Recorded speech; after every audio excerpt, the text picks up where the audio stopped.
Welcome to Kumar chemistry channel. तो आज दोस्तों मैं आपको इस वीडियो में लेकर आया हूँ क्लास 9th का पहला चैप्टर हमारे आसपास के पदार्थ। इस चैप्टर में पहला टॉपिक है कि पदार्थ या द्रव्य क्या होता है। पदार्थ या द्रव्य क्या होता है?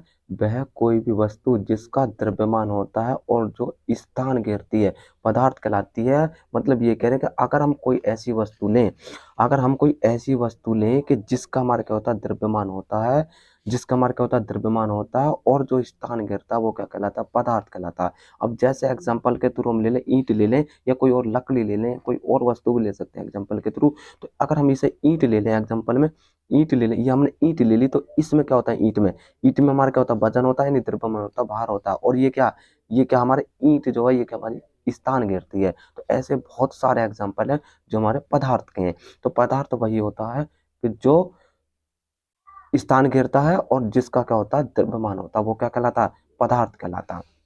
अब हम अपने चार और विभिन्न प्रकार की वस्तु देखते हैं, जैसे कि मेज, कुर्सी, स्टूल, बीकर, गिलास, अलमारी, किताब, कॉपी, पेन इत्यादि। इन सभी वस्तु का आकार, आकृति व बनावट अलग अलग होती हैं। ये सभी वस्तुएं जिस सामग्री से बनी होती हैं, वैज्ञानिक भाषा में उस सामग्री को क्या कहते हैं? पदार्थ कहते हैं। हमारे आसपास की जितनी वस्तु होती हैं, जो हमने अपने आसपास में जितनी वस्तु देखी हैं, वो सारी हमारी वस्तु क्या होती है? पदार्थ होती हैं। क्यों? क्योंकि उनकी जितने पदार्थ होते हैं उनकी बनावट, आकृति और क्या होते हैं उनके आकार, वो सभी के क्या होते हैं? अलग अलग होते हैं। वो सभी वस्तु एक जैसी नहीं होती। उनके आकार, उनकी क्या होती है? बनावट और उनकी क्या आकृति अलग अलग होती है। और जब ये वस्तु इनका आकार, आकृति और बनावट अलग अलग होते हैं, तो ये जिस सामग्री से बनी होती हैं, ये जिस सामग्री से बनी होती है वस्तु, उन्हें उन्हें वैज्ञानिक भाषा में पदार्थ बोला जाता है। उन्हें क्या बोला जाता है? वैज्ञानिक भाषा में पदार्थ बोला जाता है।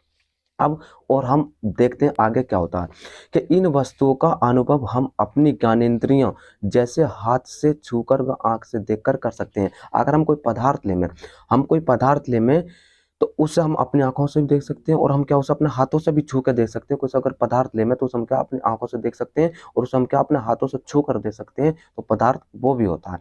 लेकिन जल और दूध इत्यादि वस्तु भी पदार्थ है, क्योंकि इनका अनुभव भी हम देखकर व छू कर सकते हैं। जो जल होता है और हमारा दूध होता है, इन्हें हम देख भी सकते हैं, और क्या होते हैं? हम इन्हें छू भी सकते हैं। तो ये हमारे क्या हो जाएंगे? पदार्थ हो जाएंगे। जल और दूध हमारे भी क्या होते हैं? पदार्थ होते हैं।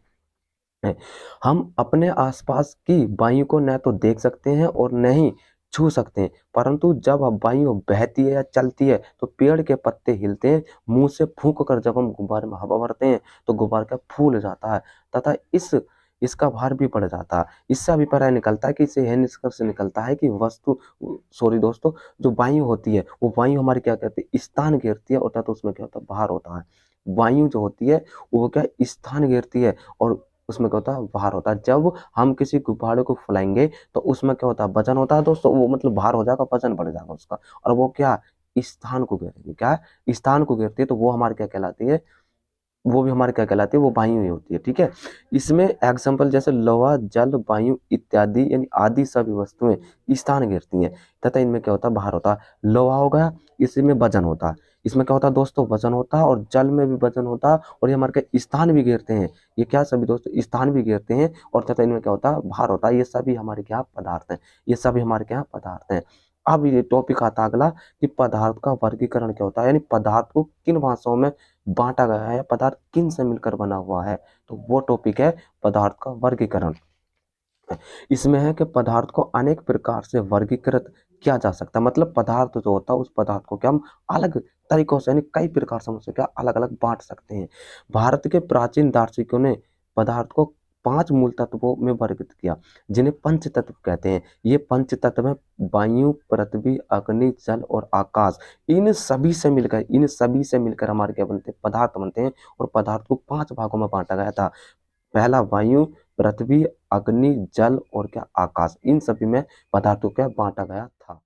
उनके अनुसार सभी वस्तुएं इन्हीं पंच तत्वों से बनी है, चाहे वो सजीव हो चाहे वो निर्जीव हो। तो जितने ये 5 तत्व दिए गए हैं, इन्हीं तत्वों से हमारे क्या पदार्थ मिलकर बने होते हैं, और इन्हीं से हमारे क्या होते हैं? वस्तु बनी होती है। चाहे वो वस्तु हमारी सजीव हो चाहे वो वस्तु निर्जीव हो। सजीव वस्तु वे कहलाती हैं जिनमें हमारे क्या होता है? सांस लेने की क्षमता होती है, जो वस्तु हमारे क्या सांस लेती हैं उन्हें सजीव वस्तु कहते हैं, और निर्जीव वस्तु वो कहलाती हैं जिनमें हमारे का सांस नहीं होती है, सांस लेने की क्षमता नहीं होती, या जिन वस्तुओं में हमारे का सांस नहीं होता उन्हें निर्जीव वस्तु बोलते हैं। आधुनिक वैज्ञानिकों ने पदार्थ को भौतिक गुणधर्मों एवं रासायनिक प्रकृति के आधार पर दो प्रकार से वर्गीकृत किया। यानी जो हमारा आधुनिक वैज्ञानिक थे पहले वाले, उन्होंने पदार्थ को दो भागों में बांटा, पहला भौतिक गुणधर्म और दूसरा रासायनिक गुणधर्म में बांटा।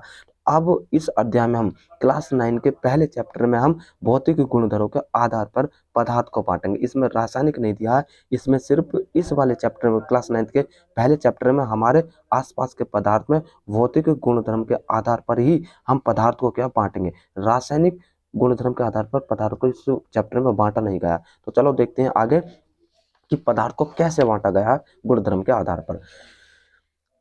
इसे पदार्थ की संरचना या क्या पदार्थ का भौतिक स्वरूप भी बोलते थे। पदार्थ की संरचना बोलते हो या क्या पदार्थ का भौतिक स्वरूप बोलते हो। तो सबसे पहला इसमें टॉपिक है कि पदार्थ कणों से मिलकर बना होता है। दो प्रकार से पदार्थ को बांटा गया भौतिक स्वरूप में यानी भौतिक गुणधर्म में।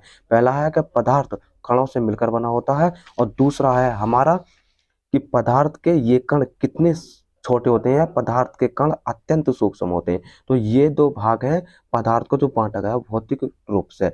ये पता चलेगी कि इसमें कि पदार्थ कणों से मिलकर बना होता है या नहीं होता, और इसमें पता चलेगी कि पदार्थ के कण कितने छोटे होते हैं कितने बड़े होते हैं। तो सबसे पहला इसमें टॉपिक है कि पदार्थ कणों से मिलकर बना होता है। समझते हैं इस टॉपिक को। बहुत समय तक पदार्थ की प्रकृति यानी रचना के बारे में दो विचारधाराएं प्रचलित थी। मतलब बहुत समय पहले काफी टाइम था, उस टाइम पदार्थ को दो भागों में सोच रहे थे, सोचने वाले दो भागों में बांट रहे थे पदार्थ को। पहली जो विचारधारा थी वो थी, ये मानना था कि पदार्थ लकड़ी के टुकड़े की तरह सतत यानी समान होते हैं। जो पदार्थ होते हैं, पहली विचारधारा में माना कि लकड़ी के जो टुकड़े होते हैं ना, लकड़ी के जो टुकड़े होते हैं, टुकड़ों की सतह जो होती है, सतत जो होती है लकड़ी के टुकड़े की तरह सतत यानी समान होते हैं। परंतु अन्य विचारधारा का मानना था कि पदार्थ रेत की तरह के कणों से मिलकर बने होते हैं। यानी पहली विचारधारा में माना कि उन्होंने जो हमारे लकड़ी के टुकड़े जो होते हैं, ये लकड़ी के जो टुकड़े होते हैं, इनकी जो सतह होती है ये इस टाइप से, ये जो इनकी सतह होती है ये वाली इस टाइप से, पहली विचारधारा में माना कि लकड़ी की जो टुकड़े होते हैं इनकी जो तरह जो सतत होती है उनके समान। लेकिन दूसरी विचारधारा में माना कि जो रेत होते हैं ना, ये रेत के जो कण होते हैं ये वाले, इनसे मिलकर क्या होते हैं हमारे पदार्थ क्या होते हैं बने होते हैं। पदार्थ के कण क्या होते हैं बने होते हैं। तो आइए इस क्रियाकलाप के द्वारा पदार्थ के स्वरूप के बारे में निर्णय करते हैं कि ये सतत है या कणों से बने। सतत का मतलब ये लकड़ी के टुकड़े के समान है, या कणों से बने हैं, कणों का मतलब रेत के कणों की तरह बने हैं। इस बात को समझने के लिए हम क्रियाकलाप समझेंगे। तो इसमें क्रियाकलाप है, सबसे पहले हम क्या 100 ml यानी 100 मिलीलीटर का बीकर ले, मतलब एक बर्तन ले ले 100 मिलीलीटर का, जिसमें हमारा 100 मिलीलीटर जल आ जाए। इस बीकर को जल से आधा भरकर जल के स्तर पर निशान लगा दे। अगर हम सबसे पहला है कि हमने क्या लिया 100 मिलीलीटर का बीकर लिया, 100 मिलीलीटर का क्या लिया हमने बर्तन लिया जिसमें हमारा 100 मिलीलीटर का पानी आ जाए। उस बीकर में 100 मिलीलीटर पानी लेने के बाद उसे आधा भर के जल के जहां तक आधा भर जाए वहां तक जल के स्थान पर क्या हम निशान लगा दें, उसके स्तर पर क्या इस टाइप से क्या लगा दें निशान लगा दें। तो सबसे पहला पॉइंट होगा। दूसरा पॉइंट करें कि इस बीकर में नमक या शर्करा यानी नमक या चीनी को कांच की छड़ की मदद से जल में घोल दें। अब इस बीकर में हम या तो नमक ले लें, इस बीकर में हम क्या ले लें, या तो नमक ले लें या फिर हम क्या ले लें शर्करा यानी चीनी ले लें, शक्कर ले लें। इन्हें लेने के बाद बीकर में डालें, और इन्हें डालने के बाद हम क्या कांच की छड़ से इसने क्या घोलें, कांच की छड़ से क्या इन्हें हम घोलें। तो अवलोकन करने पर हमें मतलब यह निष्कर्ष निकलता है, जब हमने नमक या शर्करा पानी में घोल दी और कांच की छड़ से हमने क्या घोल दी यानी मिला दी पानी में, तो अब यहाँ से ये ज्ञात होता है कि नमक या शर्करा जल में घुल गई, परंतु जल के स्तर में कोई बदलाव नहीं आया। स्तर में बदलाव आने का मतलब ये है कि स्तर में बदलाव आने का मतलब ये है कि अगर जल हमने यहाँ तक बर्तन लिया था तो जल यहाँ तक का यहाँ तक रहेगा। इसमें हमने नमक भी घोलने के बाद भी, ये नमक या शर्करा घोलने के बाद भी इसमें हमारा ये जल ना तो बड़ा है इस स्तर से और ना इस स्तर से क्या बड़ा है, और ना ही इस स्तर से क्या घटा है, जल वहीं का वहीं रह गया। लेकिन प्रश्न उठता है कि जब हम इस जल में हम नमक या शर्करा को डालते हैं तो ये नमक और शर्करा कहाँ गई? क्योंकि जब हम जल में नमक या शर्करा को घोलेंगे तो पानी का स्तर बढ़ जाना चाहिए। जब इसमें हम नमक और शर्करा को डालेंगे तो पानी यहाँ तक था स्तर, तो जब डालेंगे तो इसका क्या स्तर, ये क्या बढ़ जाना चाहिए। लेकिन इसमें ऐसा नहीं हुआ, मैंने नमक और शर्करा डालने के बाद भी इस जल का जहाँ तक स्तर था वो स्तर वहीं तक रह गया, यानी ना कम हुआ ना ही ज्यादा हुआ। तो प्रश्न ये उठ रहा कि जब हमने नमक और शर्करा इस विलयन में हमने पानी में डाल दी, घोल दी, तो इस शर्करा नमक कहाँ गए? तो अब यहाँ से प्रश्न उठता है कि उठ गया। अब इन प्रश्नों का उत्तर पाने के लिए कि नमक या शर्करा हम जब जल में घोल दी तो ये पानी का स्तर बढ़ा क्यों नहीं? तो इन प्रश्नों का उत्तर पाने के लिए हम यह स्वीकार करना होगा कि हमें यह स्वीकारना होगा कि सभी पदार्थ कणों से बने होते हैं। अब अगर हमें इसका उत्तर पाना है कि नमक हमने जो जल में घोली थी या जो शर्करा हमने जल में घोली थी वो घुल तो गई, लेकिन पानी का स्तर बढ़ा क्यों नहीं? तो इन प्रश्नों का उत्तर पाने के लिए हमें ये पदार्थ क्या है, ये सभी पदार्थ कणों से बने होते हैं, ये मानना होगा। हमें ये मानना होगा कि सभी पदार्थ के कणों से मिलकर बने होते हैं। आइए इसे थोड़ा सा प्रैक्टिकल करके देखते हैं इस क्रियाकलाप को। हमने बीकर लिया, इस बीकर में हमने क्या लिया, जल भरा। जल भरने के बाद इस बीकर में हमने क्या भरा, जल भरा। जल भरने के बाद हमने आधा भरने के बाद यहाँ से क्या जल के स्तर पर क्या निशान लगा दिया। निशान लगा के बाद अब इस जल में हमने क्या करा, इस जल में हम नमक या हमने शर्करा मिला दी। इसमें हमने क्या मिला दी, नमक या क्या मिला दी, शर्करा मिला दी। चम्मच से मिला दी शर्करा। मिलाने के बाद ये जल होगा। अब जब हम इसे हिलाएंगे तो जब हम इस जल में नमक या शर्करा मिलाएंगे तो वो क्या जल के नीचे बैठ जाएगी, नीचे आ जाएगी। दोस्तों अगर आपने ना देखा हो तो प्रैक्टिकल कर लेना। जब हम गिलास में नमक डालेंगे, गिलास में क्या अगर हम नमक डालेंगे उसे घोलेंगे तो वो नमक है ना 1 या 2 सेकंड के बाद वो क्या जल के नीचे बैठ जाएगी। तो वो क्या है, वो जल के नीचे बैठ जाएगी नमक या शर्करा। अब इसे जब हम हिलाते हैं, जब हम इस बीकर को हिलाते हैं, जब इसमें नमक या हमने शर्करा डाल दी तो इस बीकर को जब हम हिलाते हैं तो इसमें हिलाने के बाद क्या होता है, जो ये जल होते हैं ना, जल के जो कण है, ये वाले हमारे जल के जो कण है, ये वाले जो जल के कण हैं, इन जलों के कणों के बीच में जो ये हमारे नमक के शर्करा के कण हैं वो क्या मिल जाते हैं। यानी जल के कण के बीच में, जल के कणों के बीच में ये नमक या शर्करा के कण क्या मिल जाते हैं। इसीलिए दोस्तों यहाँ से जल का स्तर ना तो बढ़ता है और ना ही घटता है। क्यों? क्योंकि यहाँ से जल के कणों के बीच में, जल के अणुओं के बीच में, जल के कणों के बीच में ये नमक या शर्करा के जो कण हैं वो हमारे क्या बीच में मिल जाते हैं। तो इस प्रकार से दोस्तों यहाँ से जल का स्तर नहीं बढ़ता है।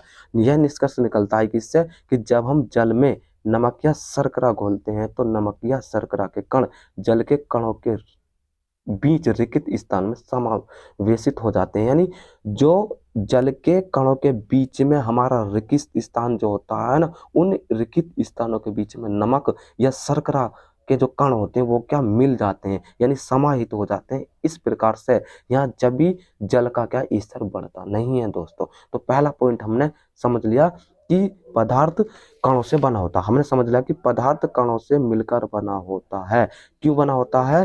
कि जल के कणों के बीच में नमक या शर्करा के कण क्या है मिल जाते हैं। बीच में जल के जो कण होते हैं ना, उन कणों के बीच में क्या हमारे नमक के जो कण होते हैं वो क्या मिल जाते हैं। इसलिए दोस्तों यहाँ से इस जल का क्या स्तर नहीं बढ़ता है। तो पहला टॉपिक हमने समझ लिया। अब दूसरा टॉपिक है कि पदार्थ के ये कण कितने छोटे होते हैं या पदार्थ के कण अत्यंत सूक्ष्म होते हैं। सूक्ष्म का मतलब बहुत छोटे छोटे होते हैं, सूक्ष्म का मतलब होता है बहुत छोटे छोटे होते हैं। आइए दोस्तों इस बात को समझने के लिए कि पदार्थ के कण कितने सूक्ष्म होते हैं या कितने छोटे होते हैं, इसे प्रैक्टिकल के द्वारा हम समझेंगे। तो ये कह रहे हैं कि पदार्थ के कण इतने सूक्ष्म यानी छोटे होते हैं कि हम इनकी कल्पना भी नहीं कर सकते। यानी जो पदार्थ के जो कण होते हैं ना, पदार्थ के कण इतने छोटे छोटे होते हैं कि इनकी हम कल्पना भी नहीं कर सकते, इन्हें हम देख भी नहीं सकते, इन्हें हम कल्पना भी नहीं कर सकते कि कितने कण हैं कितने नहीं है। इन बातों को समझने के लिए कि पदार्थ के कण कितने छोटे होते हैं कितने बड़े होते हैं, एक क्रियाकलाप से समझते हैं। तो सबसे पहला का पोटेशियम परमैंगनेट। पोटेशियम परमैंगनेट का मतलब है कि KMnO4। इसका रंग हमारा गुलाबी होता, गुलाबी जामुन की तरह होता। पोटेशियम परमैंगनेट KMnO4 के 2 या 3 क्रिस्टल को 100 मिलीलीटर जल में घोल दे। अब हम अगर पोटेशियम परमैंगनेट के 2 या 3 क्रिस्टल को 100 ml जल में घोल दें तो इस घोल में से लगभग 10 ml घोल निकाल कर उसे 90 ml जल में घोलते हैं। अगर हम पोटेशियम परमैंगनेट का 100 मिलीलीटर जल में घोल दें, घोलने के बाद इसमें से अगर हम 10 ml जल निकाल के उसे 90 ml जल में मिलाते हैं किसे, पोटेशियम परमैंगनेट को, तब क्या होता है, फिर तीसरा पॉइंट इसमें कि फिर इस उपरोक्त घोल में इन दोनों उपरोक्त घोल में से 10 ml निकाल कर, इसमें से 10 ml और निकाल कर भी उसे 90 ml जल में मिलाते हैं। तो इस प्रकार, चौथा पॉइंट है दोस्तों, इस प्रकार इस घोल को 5 से 8 बार तक तनुकृत करते हैं। मतलब इस जो प्रकार जो हमारा घोल होता है, इस घोल को हम क्या बार बार 5 से 8 बार तक तनुकृत करते हैं, बदलते रहते हैं या मिलाते रहते हैं। ठीक है, तो तब हमारा ये अवलोकन करने पर यह ज्ञात होता है कि पोटेशियम परमैंगनेट यानी KMnO4 के घोल को प्रत्येक बार तनुकृत करने पर, मतलब बदलने पर, यानी 100 में से 90 करा, इसमें मिलाया, इसमें से करा, इसमें मिलाया, मतलब बार बार तनुकृत करने पर, बदलने पर, कम करने पर घोल का रंग क्या है, हल्का होता जाता है। जो घोल होता है ना, तनुकृत यानी बदलने पर, निकालने पर, उसका रंग क्या होता है, पोटेशियम परमैंगनेट का रंग क्या होता है, हल्का होता जाता है, परंतु फिर भी रंगीन नजर आता है। अब पोटेशियम परमैंगनेट को बार बार तनुकृत करने पर, बदलने पर, कम घोल में डालने पर इसका जो रंग है वो क्या होता है, हल्का होता जाता है, यानी फिर भी हल्का तो होता जाता है इस पोटेशियम परमैंगनेट का रंग, लेकिन फिर भी क्या है, रंगीन होता है। क्या होता है, रंगीन होता है, ये रंगीन, इसका भी कलर होता है, ये कलरलेस नहीं होता। इसे बार बार तनुकृत करने पर, 5 से 8 बार अगर तनुकृत करोगे, बार बार इसमें से निकालोगे, इसमें डालोगे, इसमें से निकालोगे, इसमें कम करोगे, इसमें घोलोगे, तो फिर भी रंग बदल जाना चाहिए था। लेकिन इतना करने के बाद भी दोस्तों इस पोटेशियम परमैंगनेट का रंग रंगीन ही होता है, ये रंगीन नजर आता, इसका कोई कलर नहीं, कलरलेस नहीं होता, ये रंगीन होता है। अब इसे थोड़ा चित्र के डायग्राम के द्वारा समझते हैं दोस्तों। ये मैंने एक बीकर लिया, इस बीकर में क्या 100 ml लीटर हला नीला रंगोला, क्या हल्का नीला रंगोला, 100 मिलीलीटर का ये हमने एक बर्तन लिया, बीकर लिया, इसमें हल्का नीला रंग घोला। इस हल्के नीले रंग में क्या है, अब हमने इसमें क्या डाला, 100 मिलीलीटर में, 100 मिलीलीटर में गुलाबी रंग है। अगर इसमें क्या, इसमें हमने ये डाला पोटेशियम परमैंगनेट 100 मिलीलीटर के बिलियन में, तो इसका रंग कितना होता है, गुलाबी होता है दोस्तों। पोटेशियम परमैंगनेट का अगर हम इसमें डालेंगे 100 मिलीलीटर के बर्तन में, तो इसका जो पोटेशियम परमैंगनेट का जो रंग होता है वो कितना होता है, गुलाबी होता है। तो अब इस गुलाबी, इसमें से 100 मिलीलीटर में से अब हम इसमें से क्या 10 मिलीलीटर निकाल लेते हैं, 10 मिलीलीटर क्या घोल निकाल लेते हैं। इसमें से 100 था, 100 में से हमने क्या, इसमें से बीकर में से 10 मिलीलीटर हमने निकाल दिया, तो 10 मिलीलीटर निकालने के बाद भी 90 बचा, 10 मिलीलीटर निकालने के बाद भी 90 बचा दोस्तों। इस 90 का जो रंग पोटेशियम परमैंगनेट का जो घोल है ना, इसका क्या हो जाता, हल्का गुलाबी रंग हो जाता। यहाँ गुलाबी था, यहाँ रंग। अब एक बताओ दोस्तों, जब हम कुछ कम करेंगे, 100 में से कुछ रुपए कम कर देंगे, किसी को दे देंगे, जैसे मान लो 100 में से 10 रुपए दे तो 90 हो गए, 90 का मतलब कम ही तो हो गए। तो ऐसे यहाँ कह रहे हैं ये कि 100 मिलीलीटर में से अगर हम 10 निकाल देंगे तो वो हल्का हो जाएगा, थोड़ा सा वो क्या, हल्का गुलाबी रंग हो जाएगा। या तो गुलाबी था पूरा, लेकिन ये क्या, हल्का गुलाबी रंग हो जाएगा दोस्तों। ठीक है, अब इसमें से भी हमने क्या करा, 10 मिलीलीटर बिलियन निकाल दिया, यानी घोल निकाल दिया। घोल निकालने के बाद भी इसमें से इस बर्तन में, बीकर में जो हमारा पोटेशियम परमैंगनेट है ना, और हल्का रंग हो जाएगा। यानी पहले 100 था, 100 में से हमने 10 निकाला, थोड़ा हल्का होगा, लेकिन और 10 निकालेंगे इस पोटेशियम परमैंगनेट के घोल में से, तो फिर ये क्या, और हल्का गुलाबी रंग हो जाएगा दोस्तों, क्या, और हल्का गुलाबी रंग हो जाएगा। ठीक है, और फिर इसमें से 10 मिलीलीटर और निकालेंगे तो और हल्का गुलाबी रंग हो जाएगा, मतलब इससे ज्यादा ये हो जाएगा। मतलब जैसे 100 रुपए हैं दोस्तों, 100 में से 10 दोगे तो 90 बचेंगे, कम हो गए। अब इस 90 में से और दोगे तो 80 बचेंगे। फिर इस प्रकार से दोस्तों 80 में से 70, मतलब कि कम होते हुए जा रहे हैं, ये इससे कम है, ये इससे कम है, और ये इससे कम है। तो इसी प्रकार ये पोटेशियम परमैंगनेट का विलयन है कि 100 मिलीलीटर में अगर हम पोटेशियम परमैंगनेट को डालें तो पोटेशियम परमैंगनेट का रंग होता है गुलाबी। अगर इस गुलाबी में से, मतलब 100 मिलीलीटर में से अगर हम 10 मिलीलीटर विलयन निकाल दें, घोल निकाल दें, तो तब 90 रहने के बाद उसका जो पोटेशियम परमैंगनेट का जो घोल होता है ना, ये इसका जो रंग हो जाता है थोड़ा सा हल्का गुलाबी रंग हो जाता है। क्या, थोड़ा सा होता, ज्यादा नहीं होता, हल्का गुलाबी रंग हो जाता। लेकिन इसमें से अगर हम दोस्तों 10 मिलीलीटर और निकाल दें तो इसका और हल्का रंग हो जाएगा, क्या, और हल्का गुलाबी रंग हो जाएगा। लेकिन इसमें से भी अगर हम 10 का और निकाल दें तो फिर और हल्का गुलाबी रंग हो जाएगा। अगर हम इस विलयन को, पोटेशियम परमैंगनेट के विलयन को 5 से 8 बार करें तो ये क्या, और हल्का हल्का होता हुआ चला जाएगा। ठीक है, तो ये होता है दोस्तों कि पदार्थ के कण कितने छोटे होते हैं। ओके, अब इससे निष्कर्ष ये निकलता है कि क्या निकलता है कि यह क्रियाकलाप दर्शाता है कौन सा, ये क्रियाकलाप दर्शाता है जो अभी दोस्तों हमने पढ़ा था, ये सारा क्रियाकलाप ये वाले ये दर्शाते हैं, क्या दर्शाते हैं कि पोटेशियम परमैंगनेट के बहुत थोड़े से क्रिस्टलों से जल की बहुत अधिक मात्रा 1000 लीटर भी रंगीन हो जाती है। मतलब ये कह रहे हैं कि ये क्रियाकलाप दर्शाता है कि पोटेशियम परमैंगनेट के बहुत थोड़े से क्रिस्टल से, मतलब क्रिस्टल का मतलब होता है कांच, तो पोटेशियम परमैंगनेट के बहुत थोड़े से क्रिस्टल से जल की बहुत अधिक मात्रा, थोड़े से क्रिस्टल है उसमें जल की क्या बहुत अधिक मात्रा 1000 लीटर भी रंगीन हो जाती है, रंगीन होती है। मतलब उसमें से जैसे पोटेशियम परमैंगनेट का विलयन कम कर रहे हैं ना, बार बार 100 में से 10 निकाले 90 बचा, फिर 100 में से 90 बचा, इस प्रकार से कम करते हुए जा रहे हैं, तो यानी उसके रंग में कोई परिवर्तन नहीं है गुलाबी, लेकिन थोड़ा सा हल्का होता हुआ जा रहा है, लेकिन है गुलाबी। तो वही ये कह रहे हैं, अगर हम जल की बहुत अधिक मात्रा 1000 लीटर भी है ना, तो पोटेशियम परमैंगनेट का जो विलयन होता है, घोल होता है, वो क्या होता है, रंगीन ही होता, मतलब बदलता नहीं है बिल्कुल भी। इससे हम ये निष्कर्ष निकाल सकते हैं कि पोटेशियम परमैंगनेट के केवल एक क्रिस्टल में कई अत्यंत सूक्ष्म कण होंगे। मतलब इससे आपको ये निष्कर्ष निकल रहा है कि जो पोटेशियम परमैंगनेट का एक क्रिस्टल है, एक क्रिस्टल, ये वाला एक क्रिस्टल है, इसमें एक क्रिस्टल में कई क्या अत्यंत सूक्ष्म कण होंगे, क्या अत्यंत सूक्ष्म कण होंगे, मतलब छोटे छोटे से क्या होंगे, कण होंगे। ये कण छोटे छोटे कणों में विभाजित होते हैं। ये जो कण होते हैं ना, इसमें पोटेशियम परमैंगनेट के क्रिस्टल में जो सूक्ष्म कण होते हैं छोटे छोटे, ये क्या है, बहुत अधिक कणों में क्या होते हैं, विभाजित होते रहते हैं, मतलब छोटे छोटे कणों में क्या है, विभाजित होते रहते हैं। तो अतः एक स्थिति में ये कण और छोटे भागों में विभाजित नहीं किए जा सकते। जब ये कण छोटे छोटे कणों में विभाजित हो रहे हैं, तो एक स्थिति ऐसी भी आ जाएगी, जो ये कण है ना हमारे, ये नहीं ये छोटे छोटे पतले पतले बारीक बारीक से कण है, ये और छोटे भागों में कभी विभाजित नहीं किए जा सकते, क्या नहीं किए जा सकते हैं।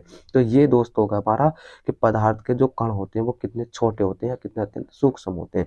अब ये कह रहे हैं कि पोटेशियम परमैंगनेट की जगह अगर हम 2 मिलीलीटर डेटोल से भी हम ये क्रियाकलाप कर सकते हैं।